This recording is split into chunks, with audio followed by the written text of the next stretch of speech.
ہمیں کوئی اپنا ولی چاہیے، ہمارا اپنا کوئی کیئر ٹیکر چاہیے، کیونکہ امتحان کی غرض سے جو چیزیں ہمارے اندر رکھی گئی ہیں، جیسے نیکی کا پوٹینشیل بھی ہے، برائی کا پوٹینشیل بھی ہے، نیکی کی طرف ٹیمپٹیشن بھی ہے، برائی کی طرف ٹیمپٹیشن بھی ہے، رائٹ؟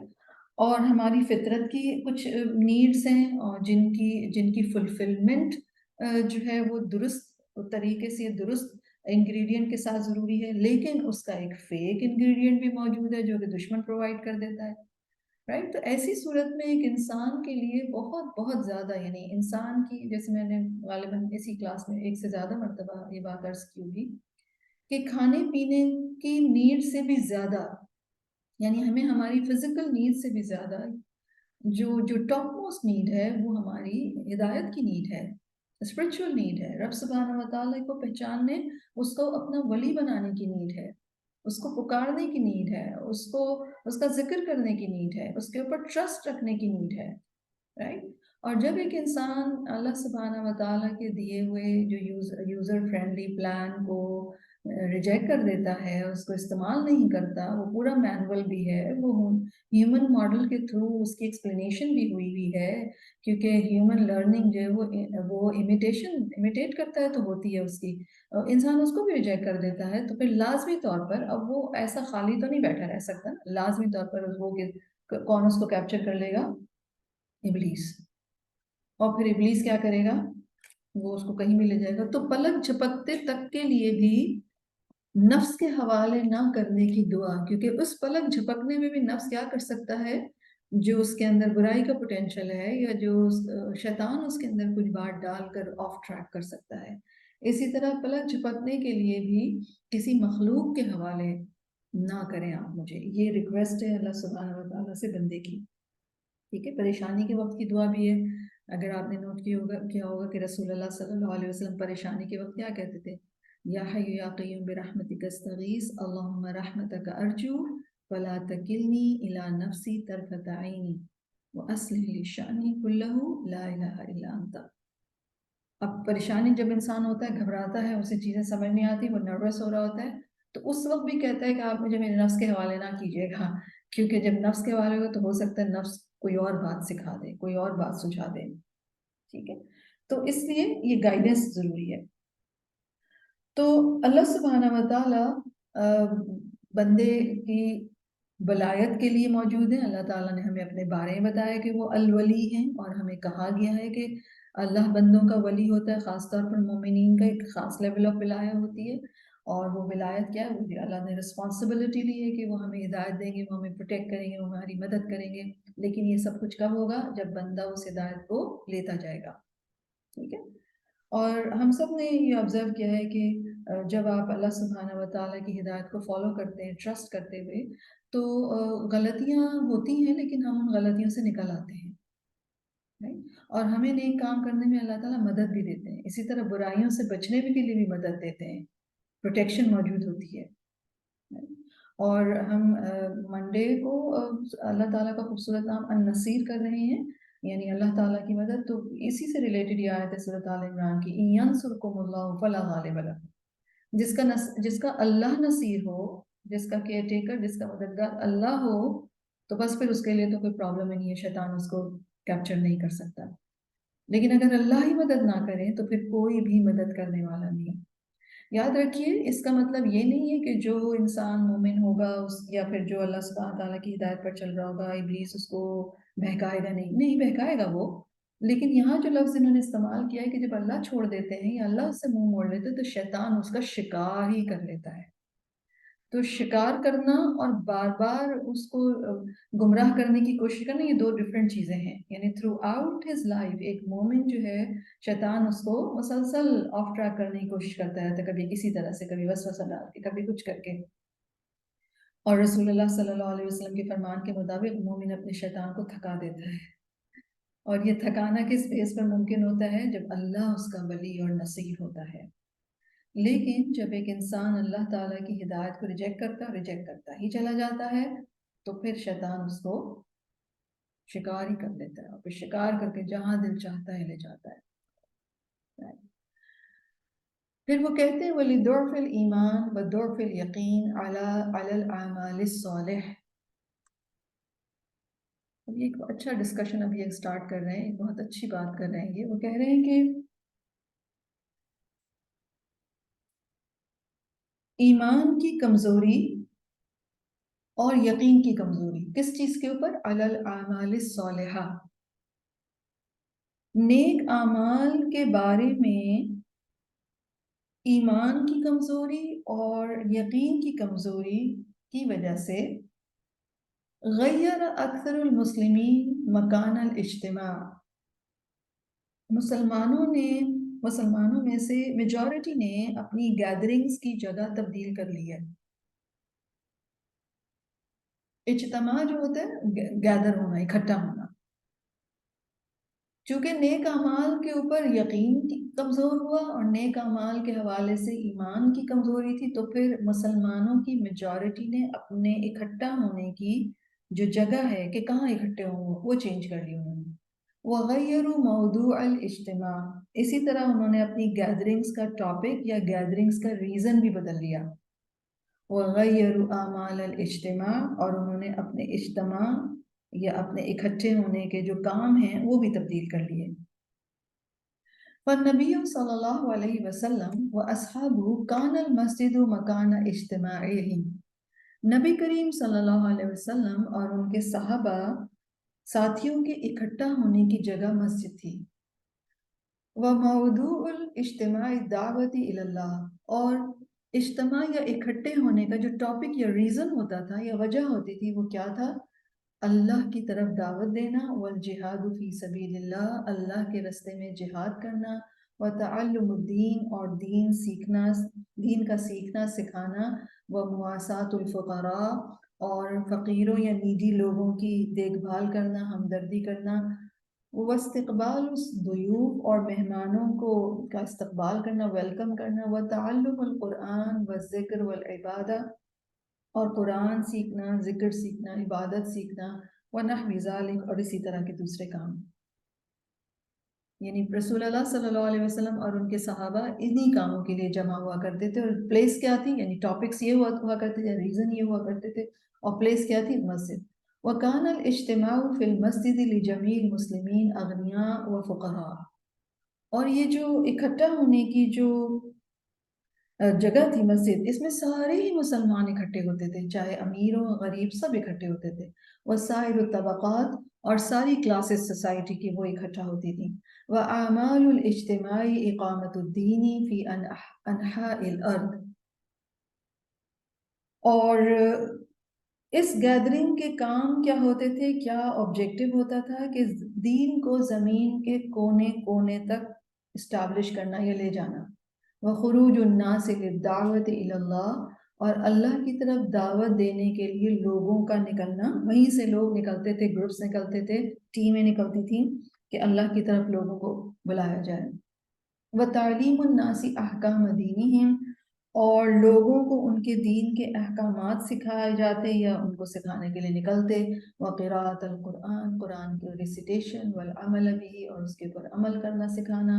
والخروج للجہاد فی سبیل اللہ، اور اللہ کے راستے میں جہاد کرنے کے لیے نکلا کرتے تھے. ونحو ذالک، اور اسی طرح. یہ رسول اللہ صلی اللہ علیہ وسلم کے دور میں اس طرح ہوتا تھا. لیکن کیا ہوا؟ والیوم تغیرت الاحوال، آج جو ہے وہ سارے حالات تبدیل ہو گئے. فتغیر مکان الاجتماع، اکٹھے ہونے کی جگہ تبدیل ہو گئی. فاصعب شیء علی المسلم اليوم هو الاجتماع فی المسجد، آج مسلمان کے اوپر سب سے بڑی جو مشکل بات ہے وہ کیا ہے؟ مسجد میں اکٹھا ہونا. وصار الاجتماع فی غیر المسجد سهلا، مسجد کے علاوہ دوسری جگہ پر اکٹھا ہونا بہت آسان ہے. بل لذیذاً و محبوباً، بلکہ پلیجریبل بھی اور پسندیدہ بھی ہے. کل اجتماعی، جیسے کہ اکٹھا ہونا، فی الفنادق، ہوٹلز میں، والحدائق، اور پارکس میں، والمطاعم، اور ریسٹورانٹس میں، والاسواق، اور بازاروں میں، مالز میں، والملاعب، اور کھیل کود کی جگہوں میں، کھیل کے میدانوں میں، اسٹیڈیمز میں، واماکن ترفیہ، اور تفریح کے مقامات پر، فضلاً عن اماکن اللہو والفساد، اور لہو اور فساد کی جگہوں کے علاوہ، یعنی وہاں تو اکٹھا ہونا اور زیادہ آسان ہے. رائٹ. تو بیسیکلی آج مسجد جانا لوگوں کے لیے بہت مشکل ہے، یا مسجد میں اکٹھا ہونا بہت مشکل ہے، اور اس کی ظاہر بات ہے یہ بات ہم سب نے آبزرو کی ہوئی ہے. اور انفیکٹ ان تمام جو انہوں نے جگہیں، یعنی مسجد کی جگہ پہ اب لوگ ہوٹلس میں، پارکس میں، ریسٹورینٹس میں، مالز میں، اسٹیڈیمز میں یا تفریح کے مقامات، اور اس کے علاوہ سوسائٹی کے اندر جو لہو اور فساد کی جگہ ہوتی ہیں، مثلا کانسرٹس ہو رہے ہیں، کہیں کسینوز ہیں، یا اس قسم کی پارٹیز ہو رہی ہیں، وہاں تو لائک ان کا تو کیا ہی کہنا، وہاں تو بہت ہی آسانی سے سب جمع ہو جاتے ہیں. وتغیر موضوع الاجتماع فصار كله للدنیا. اسی طریقے سے ان اجتماع، ان گیدرنگز کا ٹاپک بھی بدل گیا، اور وہ سارے کا سارا دنیا ہی کے لیے ہو گیا. وأقیمت الدنیا بأرکانها الخمسہ علی حساب الآخرہ. اور دنیا اپنے 5 ارکان کے ساتھ آخرت کی پرائس پر انسان اسٹیبلش کرتا ہے. اور یہ جو موضوع ہے، یہ جو بات کر رہے ہیں، بہت زبردست بات ہے، اور یہ ہم سب کے آبزرویشن میں آئی ہے. یہ واقعی مسجد اب نہیں رہی، اور پہلے زمانے میں تو رسول اللہ صلی اللہ علیہ وسلم کے زمانے میں تو مسجدیں ہی ایک طرح سے کمیونٹی سینٹر ہوا کرتی تھی نا. اور اس میں ایک کام جو کیا گیا خاص طور پر سب کانٹیننٹ میں، کہ خواتین کے لیے مسجد میں کوئی جگہ نہیں ہے. تو خواتین جب مسجد میں نہیں ان کو جانے کو ملا، تو پھر وہ کہاں نظر آتی ہیں؟ ہم سب جانتے ہیں کہ سب سے زیادہ خواتین کہاں ہوتی ہیں. تو پلیسز بدل گئی، اینڈ دین پھر آف کورس چونکہ پلیس بدلی، اس لیے آبجیکٹیوز بھی چینج ہو گئے. آبجیکٹیوز کیا تھے پہلے؟ سارے جو انسانیت کی بھلائی کا کام تھا، انسانیت کو وہ میسج، وہ سب سے امپورٹنٹ امانت کی ادائیگی تھی جو رسول اللہ صلی اللہ علیہ وسلم چھوڑ کر گئے تھے ہمارے اوپر، کہ امت مسلمہ کو اللہ تعالیٰ کا پیغام دوسرے لوگوں تک پہنچانا ہے. تو وہ کام ہوتا تھا. اور اس کے علاوہ قرآن کی تعلیم، اور آف کورس جب سوسائٹی کے اندر لوگ اکٹھے ہوں قرآن پڑھنے کے لیے، قرآن سمجھنے کے لیے، جو ہیروز ریئل معنی میں، جو ریئل سینس میں ہیروز تھے، ان کے بارے میں جاننے کے لیے، تو پھر ظاہر ہوتا ہے یہی جو نالج ہے وہ اسپریڈ کرتی ہے. لیکن اب اکٹھے ہونے کے آبجیکٹیوز، زیادہ تر اکثریت کی بات ہو رہی ہے یہاں پہ، وہ یہ نہیں ہے. تو نتیجہ کیا ہے؟ گفتگو کے جو موضوع ہیں وہ بھی بالکل مختلف ہیں، ان میں کہیں پہ بھی دین تو نہیں آتا. انفیکٹ قرآن کی کلاس کے بعد بھی لائک اگر آپ کہیں پہ قرآن آپ نے پڑھا ہے، اور اس کے بعد بھی اگر آپ بیٹھے ہیں، تو لوگ جنرلی کیا باتیں کر رہے ہوتے ہیں یہ ہم سب جانتے ہیں. ٹاپک یہ نہیں ہوتا کہ مزید اپنی کوئی گروتھ یا ایمان میں گروتھ یا عمل میں گروتھ کو ڈسکس کیا جائے، یا اس بات کے اوپر کنسرن شو کیا جائے کہ کس طریقے سے ہم یہ بات دوسروں تک پہنچائیں، یا اس کے حوالے سے کوئی کنسرن شو کیا جائے کہ اچھا ان آیات کی روشنی میں ہمیں یہ نافرمانی نظر آتی ہے، تو کس طریقے سے اس نافرمانی کو ہم ہٹائیں لوگوں کی زندگیوں میں سے. رائٹ. اور اگر کوئی بات بھی کرے تو لوگ جنرلی ٹاپک چینج بھی کرتے ہیں کہ بھئی اب یعنی اتنی دیر تو کلاس لے لی ہے، تو اب ذرا سا لائٹ سی گفتگو کچھ ہو جائے. تو لوگوں کا ٹیسٹ ہی بدل گیا ہے. رائٹ. اور مثلا شادیاں ہوتی ہیں، تو شادیاں اگر مسجد میں ہوں تو چلیں پھر بھی ذرا سا نماز کا وقت ہو تو لوگ نماز ہی پڑھ لیتے ہیں، کچھ ذرا سی بیٹھ کر بات بھی سن لیتے ہیں. لیکن جب شادیاں ہوٹلس میں یا بینکویٹ ہالز میں ہونے لگی، تو پھر وہاں تو اللہ کا کوئی ذکر ہوتا ہی نہیں ہے. رائٹ. تو اس طریقے سے جو مسلمانوں کی میجورٹی کے جو گفتگو کا کانٹینٹ ہے، مسلمانوں کی میجورٹی کے گفتگو کے جو ٹاپکس ہیں اور ان کی جو پلیسز ہیں، وہ ساری کی ساری اس میں اللہ، رسول، گائیڈنس، قرآن، یہ ساری تو کوئی گفتگو نہیں آتی. اور اس طریقے سے مسلمانوں نے جو اپنی دنیا قائم کی 5 ارکان کے اوپر، وہ آخرت کی پرائس پہ قائم کی ہے. اور وہ کون سے 5 وہ ہیں؟ وہ ارکان الدنیا الخمسہ بینہ اللہ بقولہ سبحانہ وتعالی. اور وہ دنیا کے جو 5 ارکان ہیں وہ اللہ سبحانہ وتعالی نے اپنے اس فرمان میں بیان فرمائے ہیں. اور سورۃ الحدید، آپ میں سے جن لوگوں نے میرے ساتھ مسبحات کی ہے، اور رمضان سے پہلے بھی ہم سورۃ الحدید ہم نے پڑھی تھی، اور پھر رمضان میں بھی ہم نے دوبارہ سے سورۃ الحدید پڑھی. اور یہ آیت جو ہے وہ بہت زبردست آیت ہے، جو ہمیں ہماری دنیا کی زندگی کے حوالے سے بہت امپورٹنٹ ریالٹی بتاتی ہے. اللہ سبحانہ و تعالیٰ فرما رہے ہیں اعلموا انما الحیات الدنیا، جان لو کہ یہ دنیا کی زندگی لعب و لہو، کھیل اور تماشا کے سوا کچھ نہیں ہے، وزینت اور زینت، بیوٹی، اور وتفاخر بینکم اور آپس میں ایک دوسرے کے اوپر باہمی فخر کرنا، وتکاثر اور ایک دوسرے سے آگے بڑھنے کی کوشش کرنا کثرت میں، کس چیز کی؟ فی الاموال والاولاد، مال اور اولاد کی۔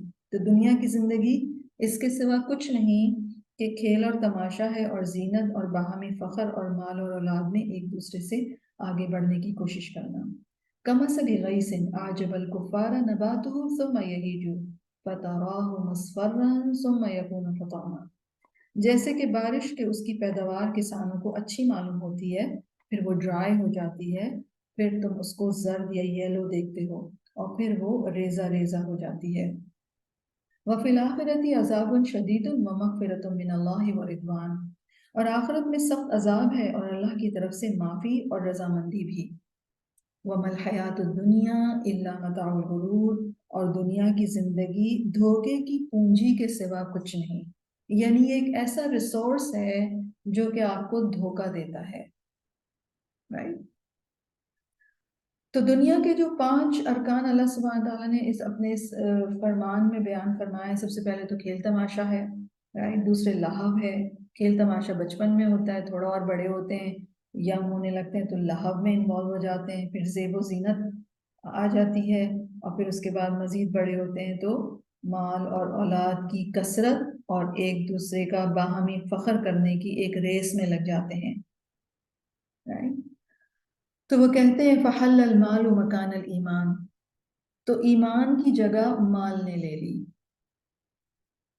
وحلت الشہوات مکان الاعمال، اور اعمال صالحہ کی جگہ شہوات آ گئیں، خواہشات اتر آئیں، یعنی جو وقت نیکی کے کام میں لگنا چاہیے تھا وہ وہی وقت خواہشات کی تکمیل میں لگ جاتا ہے۔ مثلا دیکھیے نا، اپنے آپ کو سنوارنے کے لیے یا ایک ماڈل لک رکھنے کے لیے جو ایفرٹ اور جو ٹائم لگتا ہے، اس کے ساتھ پھر آپ ایک اچھی عبادات یا ڈیٹیلڈ عبادات تو نہیں کر سکتے نا۔ تو پھر کیا ہوتا ہے، انسان یہ سوچتا ہے کہ نہیں، اچھا لگنا میرے لیے بہت ضروری ہے، کیونکہ پھر اس سے میں ان رہوں گی، اور عبادات کی تو خیر ہے، وہ تو میں گھر میں ہی ہوتی ہوں تو کسی بھی طرح کر لوں۔ تو شہوات اتر آئیں، خواہشات کی تکمیل میں انسان جاتا ہے۔ اسی طرح آف کورس اگر آپ کو ویل ڈریس رہنا ہے تو بازاروں کے اندر ٹائم اسپینڈ ہوتا ہے، پھر پارٹیز میں جانا، تو عبادت بھی افیکٹ ہوتی ہے، یا دوسروں کے حوالے سے جو اللہ سبحانہ و تعالیٰ نے فرائض عائد کیے ہیں ہم پر دوسرے انسانوں کے حوالے سے، وہ نگلیکٹ ہوتے ہیں۔ اور آج کی دنیا میں تو ہم ہر ایک کو یہ دیکھتے ہیں، اور ہر ایک کو یہ لگتا ہے کہ شاید یہ اس کا بنیادی رائٹ ہے کہ اپنی انجوائمنٹ یا اپنی پلیجر، اس کے لیے دوڑتا بھاگتا نظر آتا ہے ہر انسان آپ کو، لیکن اپنے خاندان، اپنے والدین یا مسلم کمیونٹی اوور آل، مسلم معاشرے کے حقوق ادا کرنے کے لیے ہم دیکھتے ہیں کہ کسی کے پاس وقت نہیں، رائٹ؟ یعنی انسان اتنا زیادہ شہوات کے پیچھے گیا، یا اعمال صالحہ کی جگہ شہوات نے لے لی، اور یہ شہوات انسان کو کہاں لے گی کہ ہم میں سے ہر ایک یہ سمجھتا ہے کہ ہمارا اپنے اوپر بنیادی رائٹ یہ ہے کہ ہم اپنے دل میں اٹھنے والی ہر خواہش کو پورا کریں، ہم خوش رہیں بس۔ اور وہ جو ایک سیلف لیسنس کا جو ایک کانسیپٹ تھا، یہ قربانی یا سیکریفائس کا جو کانسیپٹ تھا، وہ آج کی دنیا میں ایک بہت ہی لائک فار فیچ نظریہ لگتا ہے، یا ایک ایسی بات لگتی ہے کہ جو ہم کہتے ہیں کہ یہ تو بالکل ایک وکٹمائزیشن والی بات ہے، رائٹ؟ حالانکہ اللہ سبحانہ و تعالیٰ نے ہمیں دوسروں کی جو حقوق ادا کرنے کے لیے کہا ہے، جو دوسروں کے حوالے سے ہمارے اوپر جو فرائض عائد کیے ہیں، اس کا ہمیں ثواب بھی ہے دنیا اور آخرت میں بھی، لیکن ہمیں شہوات نے کیا سکھایا کہ اگر ہم وہ کرنے لگتے ہیں تو پھر ہم جو چاہتے ہیں اپنے لیے کہ ہم یہ ایسے رہیں۔ اور اس حوالے سے ہم نے یہ دیکھا کہ جو مین جو رسپانسبلٹیز تھیں انسان کی اپنی اولاد کے حوالے سے، یعنی میجر اور والدین کے حوالے سے، انسان نے وہی نگلیکٹ کی ہیں، right؟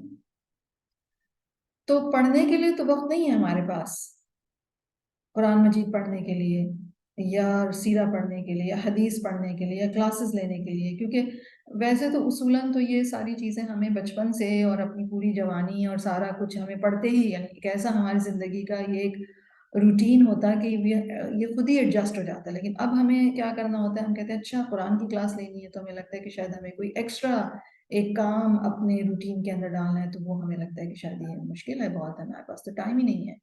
رائٹ. اور بہت دفعہ ہوتا یہ کہ بہت سارے لوگ کمٹ بھی کر لیتے ہیں قرآن کلاسز میں آنے کے لیے یا قرآن کورسز کو اٹینڈ کرنے کے لیے، لیکن پھر کیا ہوتا ہے، ان کی جو شہوات ہوتی ہیں وہ ایسی آڑے آتی ہیں کہ پھر فائنلی کچھ لوگ تو اس سے اسٹرگل کر کے نکل آتے ہیں، لیکن کچھ لوگ وہیں بیٹھے رہ جاتے ہیں. تو ہم کیا کہتے ہیں، وقت نہیں ہے، ٹائم نہیں. تو کیوں؟ کیونکہ کس نے لے لی وہ وقت جس میں آپ کو اعمال صالح کرنا تھا، وہ کس چیز نے لے لی؟ شہوات.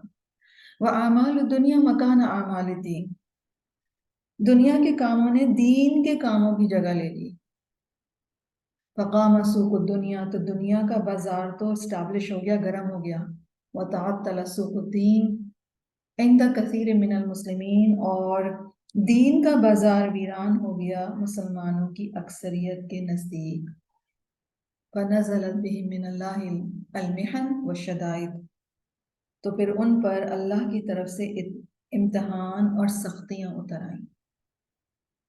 سورہ مریم کی آیت ہے، آیت 59. فخلف من بعدهم خلف اضاعوا الصلاة واتبعوا الشهوات فسوف يلقون غيا. اللہ سبحانہ تعالیٰ فرما رہے ہیں پھر ان کے بعد ایسے ناخلف جانشین ہوئے جنہوں نے نماز کو کھو دیا اور وہ خواہشات کے پیچھے پڑ گئے. البتہ جس نے توبہ کی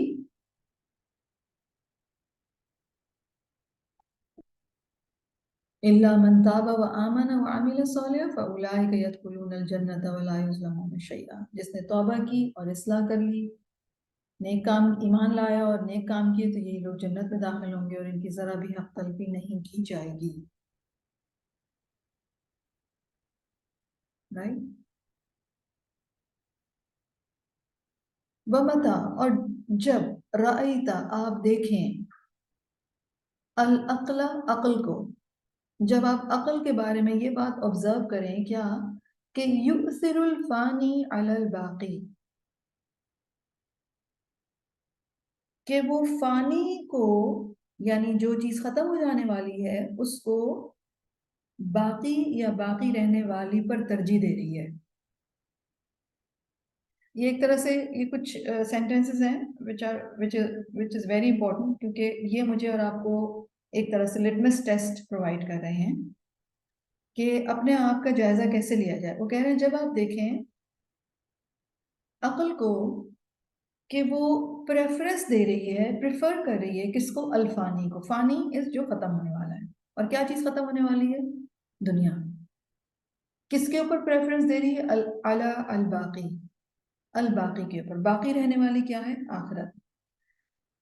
تو جب ہم یہ دیکھیں کہ عقل فانی کو ترجیح دیتی ہے باقی کے اوپر، فعلم، تو جان لیں انہو قد مسخ، تو جان لیں کہ وہ مسخ ہو چکی ہے، یعنی کرپٹ ہو چکی ہے، کام نہیں کر رہی ہے، ڈس فنکشنل ہو گئی ہے. اور سورۃ الاعراف کی آیت ہے کہ ہم نے بہت سارے انسانوں کو اور جنوں میں سے ان کو جہنم کے لیے پیدا کیا. لہم قلوب لا یفقہون بہا ولہم اعین لا یبصرون بہا ولہم آذان لا یسمعون بہا اولئک کالانعام بل هم اضل اولئک هم الغافلون. سورۃ الاعراف کی آیت ہے، آیت 179. اور ہم نے جنات اور انسان میں سے بہتوں کو دوزخ کے لیے پیدا کیا ہے. ان کے دل ہیں جن سے وہ سمجھتے نہیں، ان کی آنکھیں ہیں جن سے وہ دیکھتے نہیں، ان کے کان ہیں جن سے وہ سنتے نہیں. وہ ایسے ہیں جیسے چوپائے، بلکہ ان سے بھی زیادہ بے راہ یہی لوگ ہیں غافل. یعنی انسان دنیا میں تو زندہ ہے، لیکن اس کی یہ فیکلٹیز جو ہیں وہ اس کو کہ کوئی کام نہیں دے رہے، کرپٹ ہو گئے. دوسرا لٹمس ٹیسٹ، وَمَتَى رَأَيْتَ الْقَلْبَ، اور جب آپ دیکھیں کہ دل کو، کیا دیکھیں دل کے بارے میں؟ قَدْ تَرَحَّلَ عَنْهُ حُبُّ اللَّهِ، کہ دل سے اللہ کی محبت کوچ کر چکی ہے. رحلہ کہتے ہیں نا سفر کو، ترحل عنہ یعنی وہاں سے جا چکی ہے اللہ کی محبت. والاستعداد للقائه، اور اس کی ملاقات کی تیاری بھی چلی گئی ہے. جب آپ یہ دیکھیں دل کے بارے میں کہ اپنے ہی دل کے بارے میں انسان دیکھ سکتا ہے آف کورس، یا اپنی عقل کے بارے میں یہ چیز دیکھ سکتا ہے، جب انسان اپنے دل کے بارے میں یہ دیکھے کہ وہاں سے اللہ کی محبت چلی گئی ہے اور اللہ سے کی ملاقات کی تیاری بھی دل سے چلی گئی ہے، اس کا شوق، اس کی لگن، اس کی ڈیسپریشن، وحل فیہ، اور اس میں اتر آئی ہے حب المخلوق، مخلوق کی محبت، والرضا بالحیات الدنیا، اور دنیا کی زندگی پر رضامندی، تو پھر کیا جانے ہم، فَعْلَمْ أَنَّهُ قَدْ خُسِفَ بِهِ، تو جان لیں کہ وہ اس دنیا ہی میں دھسا دیا گیا ہے۔ خسف ہوتے ہیں دھسنا، قارون زمین میں دھسا دیا گیا تھا، تو دھسائی کیا چیز جاتی ہے، جو چیز جہاں بلونگ کرتی ہے وہیں ڈال دی جاتی ہے۔ تو دل سے اگر اللہ کی محبت جا چکی ہے، اس سے ملاقات کا کوئی کنسرن نہیں ہے انسان کی زندگی میں، نہ ہی اس کے لیے شوق ہے، تیاری ہے، بھاگ دوڑ ہے، کچھ بھی نہیں ہے، اور اس کی جگہ کیا آ گئی ہے، مخلوق کی محبت، انسانوں کی محبت، اور دنیا کی زندگی انسان پسند کرنے لگے، راضی ہو گیا کہ ٹھیک ہے یہ، تو پھر کیا جانے کہ دل جو ہے وہ دنیا ہی میں دھسا دیا گیا ہے۔ وَمَتَى رَأَيْتَ، اور جب آپ دیکھیں نفس کا، اپنے نفس کو، کیا دیکھیں کہ تَهْرُبُ مِنَ الْأُنْسِ بِاللَّهِ إِلَى الْأُنْسِ بِالْخَلْقِ، جب نفس کو یہ دیکھیں کہ وہ اللہ سے انس حاصل کرنے سے بھاگتا ہے اور مخلوق میں انس تلاش کرتا ہے، کیا مطلب، یعنی اللہ سے انس حاصل کرنے کو بھاگتا ہے، یعنی جب ہمیں کوئی پرابلم آتی ہے تو ہم سب سے پہلے کس کی طرف جاتے ہیں، یا جب ہمیں کوئی خوشی ملتی ہے، اچیومنٹ ملتا ہے، تو سب سے پہلے ہم کہاں جاتے ہیں؟ ٹھیک ہے، رسول اللہ صلی اللہ علیہ وسلم ہم دیکھتے ہیں کہ خوشی کے موقع پر تو سجدہ شکر کیا کرتے تھے، اور غم کے موقع پہ یا مشکل کے وقت نماز کی طرف بھاگتے تھے۔ تو یہ ہے کہ بھاگنا اللہ کی طرف، اللہ میں انس تلاش کرنا، یعنی آپ سولس چاہتے ہیں، آپ جو نروس ہو رہے ہیں، پریشان ہو رہے ہیں، آپ اپنے آپ کو کام ڈاؤن کرنا چاہتے ہیں، تو آپ کہاں جاتے ہیں؟ ٹھیک ہے، تو جب آپ یہ دیکھیں کہ آپ کا نفس اللہ سے انس حاصل کرنے سے بھاگ جاتا ہے اور مخلوق میں جا کے انس حاصل کرتا ہے، اور وَمِنَ الْخَلْوَةِ مَعَ اللَّهِ إِلَى حُبِّ الْخَلْوَةِ مَعَ غَيْرِهِ، اور اللہ کے ساتھ تنہا ہونے سے زیادہ کسی غیر اللہ کے ساتھ تنہا ہونا زیادہ محبوب، زیادہ پسندیدہ ہے۔ فَعْلَمْ، تو جان لو، أَنَّكَ لَا تَصْلُحُ لَهُ، تو جان لو کہ تم اس کے قابل ہی نہیں ہو، یعنی اللہ تعالیٰ کی ملاقات کے لائق ہی نہیں۔ کیا مطلب، یعنی اللہ تعالیٰ کے ساتھ تنہا ہونا؟ دیکھیے دنیا میں، زندگی میں بہت سارے ایسے سٹیجز آتے ہیں یا ایسے فیزز آتے ہیں جس میں انسان اکیلا رہ جاتا ہے، اور آپ نے عام طور پر لوگوں کو سنا ہوگا کہ وہ لونلی فیل کرتے ہیں، لونلی نیس فیل کرتے ہیں۔ ایکچولی ہم میں سے کوئی انسان بھی لونلی ہے نہیں۔ ایمان ہمیں کیا بتاتا ہے، وَهُوَ مَعَكُمْ أَيْنَمَا كُنْتُمْ، قرآن مجید کے اوپر ہم ایمان لاتے ہیں نا، تو وہاں سے کیا پتہ چلتا ہے، وَهُوَ مَعَكُمْ أَيْنَمَا كُنْتُمْ، اور میرے بندے جب آپ سے میرے بارے میں پوچھیں تو بتا دیجئے کہ میں قریب ہوں، فَإِنِّي قَرِيبٌ أُجِيبُ دَعْوَةَ الدَّاعِ إِذَا دَعَانِ، ٹھیک ہے، تو ایمان تو بتاتا ہے کہ ہم، اور اللہ تعالیٰ بصیر ہیں، وہ ہم ان کی نگاہوں میں ہیں، اللہ تعالیٰ سمیع ہیں، وہ ہماری بات کو سنتے ہیں، وہ ہم سورہ طٰہٰ، سورہ الطور، اس کے اینڈنگ میں ہے نا کہ رسول اللہ صلی اللہ علیہ وسلم کو فرمایا گیا، اور پھر کو جو بھی قرآن پڑھ رہا ہے اس کے لیے بھی یہی بات ہے کہ آپ ہماری نگاہوں میں ہیں، تو ہم سب اللہ کی نگاہوں میں ہیں، رائٹ، اور اللہ ہمارے ساتھ ہے، اپنے علم کے ساتھ، اپنی خبر کے ساتھ، ہمارے بارے میں کمپلیٹ انفارمیشن ہے، جو کچھ بھی ہمارے دل میں چل رہا ہے، جو ذہن میں چل رہا ہے، تو ہم میں سے تو کوئی بھی لونلی نہیں ہے ایکچولی۔ لیکن انسان کیا کہتا ہے، وہ اپنی اس لونلینس کو ایک بہت ہی ایک وکٹم فیل کرتے ہیں لوگ کہ ہائے ہم تو بالکل ہی لونلی ہیں، اور وہ اس بات کو کبھی بھی چیرش نہیں کرتے، اس بات کو کبھی بھی شکر ادا نہیں کرتے کہ اللہ کا شکر ہے کہ ایمان ہے تو میرے ساتھ تو اللہ ہے، مجھے پتہ ہے، لیکن وہ کیا پریفرنس کرتے ہیں کہ کسی اور کے ساتھ وہ بیٹھ جائیں، ون ٹو ون دیر تک بیٹھ کے خوب باتیں کریں اکیلے میں، وہ اس کو پریفرنس کرتے ہیں، پریفرنس دیتے ہیں۔ تو جب بھی ہم اپنے نفس کو دیکھیں کہ اللہ کی طرف انس حاصل کرنے سے تو بھاگتا ہے، ہم مخلوق کی طرف، اللہ سے دور بھاگ کے تو مخلوق کی طرف جا کے انس حاصل کرتا ہے، وہ کہتے شکر ہے تمہیں تمہارا فون نہیں مل رہا تھا، اب تمہیں بتا دیں، مجھے تسلی ہو گئی۔ تو جب تک بتا نہ دیں ہم کسی کو پرٹیکولر رشتے کو، انسان کو، اس وقت تک ہمیں تسلی نہ ہو، سکون نہ آئے، تو یہ کیا ہے؟ یہ بیسیکلی خلق کے ساتھ انس حاصل کرنا ہے۔ اسی طرح تنہائی، اللہ کے ساتھ تنہا ہونا، انسان کو یہ ریئلائزیشن ہی نہ ہو کہ بھئی اگر کوئی بھی انسان نہیں ہے تو میرے ساتھ اللہ ہے، تو پھر انسان اللہ سے باتیں کرنا شروع کر دیتا ہے۔ تو اگر یہ نہ ہو اور انسان لوگوں کی کمپنی چاہے کوئی ایک بھی مل جائے، کوئی ایک بھی بات ہے سننے کے لیے ہماری مل جائے تو وہی کافی ہے، تو کیا جان لیں کہ ہم اللہ تعالیٰ کی ملاقات کے لائق ہی نہیں ہیں۔ یہ جو تینوں سینٹنسز ہیں، عقل کے بارے میں، قلب کے بارے میں، نفس کے بارے میں، اس کو ضرور آپ اپنے پاس اپنی کسی پرسنل جو آپ کی، جس کو آپ زیادہ ریفر کرتے ہیں، ڈائری یا نوٹ بک، اس میں آپ ضرور اپنے الفاظ میں لکھ لیں، کیونکہ یہ لٹمس ٹیسٹ ہے اپنے دل، اپنی عقل اور اپنے نفس کی اسٹیٹ چیک کرنے کے لیے، اور اگر ایسا ہی پائیں تو پھر کیا کریں؟ الرٹ سگنلز، الرٹ میسیجز اپنے آپ کو لے کر آئیں واپس، رائٹ۔ پھر وہ کہتے ہیں والموجودون الان من بنی آدم اربعۃ اصناف، اب اس وقت لائک رائٹ ناؤ، ابھی دنیا میں بنو آدم میں سے، یعنی حضرت آدم کی اولاد میں سے جو لوگ ہیں ان کی 4 کیٹیگریز ہیں، یا 4 قسم کے لوگ موجود ہیں، رائٹ۔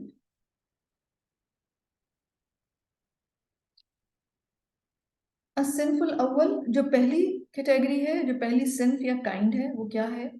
مؤمنون باللہ، اللہ پر ایمان لانے والے، تعلم الدین، جنہوں نے دین کی تعلیم حاصل کی، وعملوا بالدین، اور جنہوں نے دین پر عمل کیا، ودعوا الی الدین، اور انہوں نے دین کی طرف دعوت دی، مقتدین بنیت نبی صلی اللہ علیہ وسلم، نبی کریم صلی اللہ علیہ وسلم کی فالوئنگ میں، ان کے مقتدی ہوتے، ان کی اقتداء کرتے، اقتداء کہتے ہیں فالوئنگ، نبی کریم صلی اللہ علیہ وسلم کی پیروی کی نیت کے ساتھ، وَبِيَقِينِ النبی صلی اللہ علیہ وسلم، نبی کریم صلی اللہ علیہ وسلم کے یقین کے ساتھ، یعنی جیسا رسول اللہ صلی اللہ علیہ وسلم کو یقین تھا اور اس یقین کے ساتھ وہ لوگوں کو اللہ کی طرف بلاتے تھے، اسی یقین کے ساتھ انہوں نے بھی بلایا، وَبِفِكْرِ النبی صلی اللہ علیہ وسلم، اور نبی کریم صلی اللہ علیہ وسلم کی سوچ کے ساتھ، یعنی وہی اپروچ ان کی تھی جو نبی کریم صلی اللہ علیہ وسلم کی، وَبِتَرْتِيبِ النبی صلی اللہ علیہ وسلم، اور نبی کریم صلی اللہ علیہ وسلم کی ترتیب کے ساتھ بھی، اسی کے مطابق، یعنی جس ترتیب سے رسول اللہ صلی اللہ علیہ وسلم لوگوں کی تربیت کی، جس طرح لوگوں کو بلایا، اسی ترتیب پر، یعنی ایگزیکٹلی رسول اللہ صلی اللہ علیہ وسلم کے فٹ سٹیپس کو فالو کرتے ہوئے انہوں نے اللہ کے دین کی طرف لوگوں کو دعوت دی۔ فَهَؤُلَاءِ خَيْرُ الْقُرُونِ، تو یہ لوگ زمانے کے بہترین لوگ ہیں، وَنُصْرَةُ اللَّهِ مَعَهُمْ، ان کے ساتھ اللہ کی نصرت یا مدد ہے، وفی مقدمتہم الصحابۃ رضی اللہ عنہم، اور ان کے پیشرو صحابہ رضی اللہ عنہم ہیں، رائٹ، یعنی ان سے پہلے جو اس طریقے پر چلا وہ کون ہے؟ یعنی صحابہ کرام نے اس چیز کو کیا تو پھر اب وہ انہی کی اس کو فالو کریں۔ اور دس از ویری امپورٹنٹ کہ اللہ کی دین کی طرف دعوت دینا رسول اللہ صلی اللہ علیہ وسلم کے طریقے کے مطابق، دس از ویری امپورٹنٹ، کیونکہ ہوتا یہ کہ جب انسان دین کی طرف دعوت دینے لگتا ہے نا تو پھر وہ اپنے آئیڈیاز، اور اپنے آئیڈیاز میں بہت ساری چیزیں ایسی آ جاتی ہیں جو رسول اللہ صلی اللہ علیہ وسلم نے تو نہیں کہیں یا نہیں کی، اس لیے اپنی ہر بات کی ایویڈنس یا کوئی بھی بات جو آپ کر رہے ہیں وہ بیسیکلی رسول اللہ صلی اللہ علیہ وسلم کی اپروچ سے ہی آ رہی ہے، اور آف کورس اس کے لیے آپ نے سیرہ جو ہے وہ سیرہ آپ کی اپنی سائیکالوجی ڈیولپ کر گئی ہے، آپ نے اتنی اچھی طرح سے رسول اللہ صلی اللہ علیہ وسلم کے طریقوں کو پڑھا ہے، قرآن مجید میں رسول اللہ صلی اللہ علیہ وسلم کی جو تربیت ہوئی ہے براہ راست اللہ تعالیٰ نے کیا، آپ نے وہی تربیت اپنے لیے بحیثیت داعی لی ہے، رائٹ، تو وہی لیول آف کنوکشن، نیت، اپروچ،